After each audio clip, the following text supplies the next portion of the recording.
नमोस्तु गुरुदेव। वर्तमान समय में दिनों दिन बढ़ते मांस के आयात एवं निर्यात की रोकथाम के लिए हमें क्या करना चाहिए? देखिए डॉक्टर साहब, आपने जो बात उपस्थित की वो बहुत गंभीर और चिंतनीय। हमें इस विषय को काफ़ी गंभीरता से लेना चाहिए।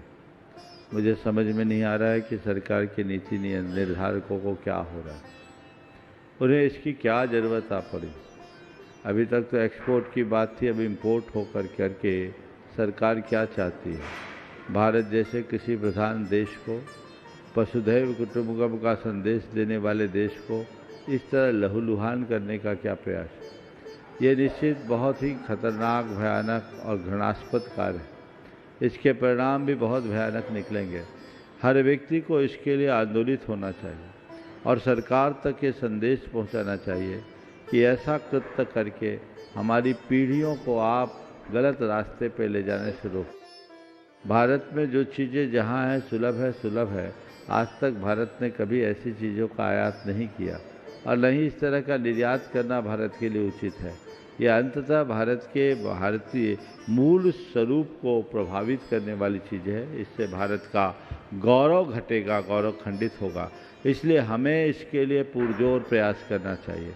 मैं तो ये कहना चाहूँगा, इसकी जो कुछ भी है एक पूरी ड्राफ्ट तैयार कराई जाए और देश के प्रधानमंत्री, राष्ट्रपति और अन्य संबंधित लोगों तक अपना विरोध पहुँचाए। और ये केवल जैनों या अहिंसकों की बात नहीं है, ये संपूर्ण भारतवासियों की बात है।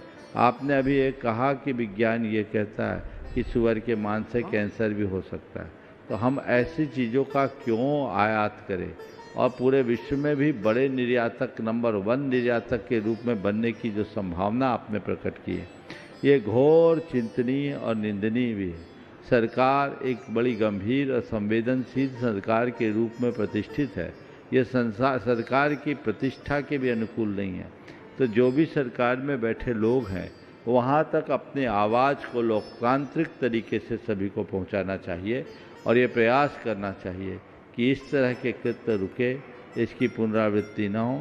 निश्चित इसमें कोई एक लॉबी काम कर रही हो और उनका उद्देश्य कुछ दूसरा हो, लेकिन इससे हमारी संस्कृति पर कुठाराघात होगा।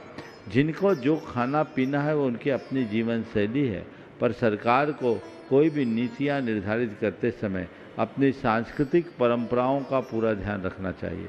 उन परंपराओं के ध्यान में न रहने के कारण इस तरह के कुपरिणाम आते हैं। ऐसे कुत्सित प्रयास को रोकने के लिए सबको आगे आना हो चाहिए। सभी धर्मों के साधु संतों को भी अपने उपदेशों में ये बात कहनी चाहिए और साथ ही साथ देश के सभी लोगों को दलगत भावना से ऊपर उठकर देश हित की भावना से आगे आना चाहिए और इसके लिए ठोस योजना बनाकर कारगर पहल करनी चाहिए। मैं चाहूँगा डॉक्टर साहब, इसके पूरे डॉक्यूमेंट्स मुझे उपलब्ध कराएं ताकि आने वाले दिनों में इस विषय पर कुछ और प्रयास कराए जा सके।